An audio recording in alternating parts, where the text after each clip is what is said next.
Well, Donald Trump has promised to release a report into what he claims is election fraud in the American state of Georgia. Former president received an unprecedented fourth indictment over his alleged efforts to overturn the outcome of the last election. On Truth, he's responded overnight, saying, based on the results of the conclusive report, all charges should be dropped against me and others. There will be a complete exoneration, he assures. They never went after those that rigged the election. They only went after those who fought the riggers.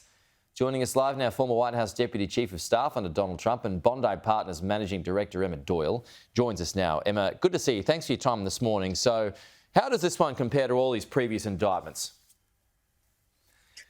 This is a really different indictment, and I think that's a very important question. First of all, this is, most importantly for Trump, this is the one where he can't pardon himself.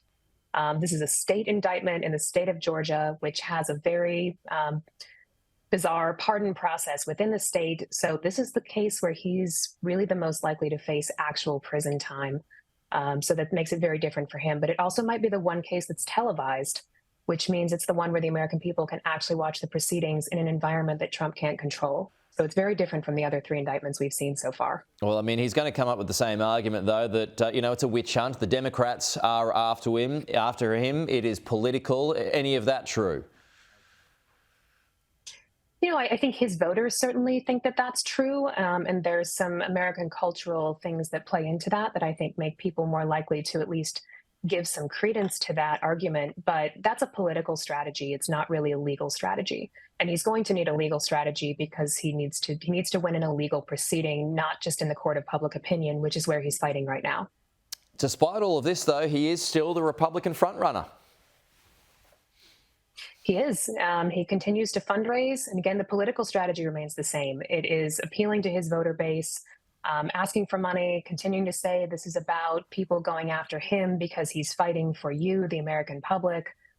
It's been very effective for him so far. So he continues to rise in the polls. It remains to be seen, though, with the speed that the prosecutors in Georgia want to move on this trial, if that momentum would hold, if people actually see him being arraigned or see him on trial or possibly see him behind bars.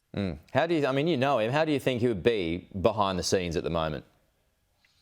Oh, I think he's very angry right now. I think he's probably both angry and concerned because, again, he knows that there's a possibility that if he's convicted in the federal charges, he could pardon himself, even though there's no precedent for it. It seems to be permissible.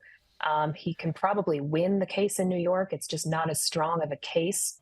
There's not as much legal precedent for bringing something like that. But this is the one that has the possibility of real consequences that he may not be able to find a trapdoor out of. And do you support him at all as a former staff member under him? Do you support his efforts to run again and buck against all of this?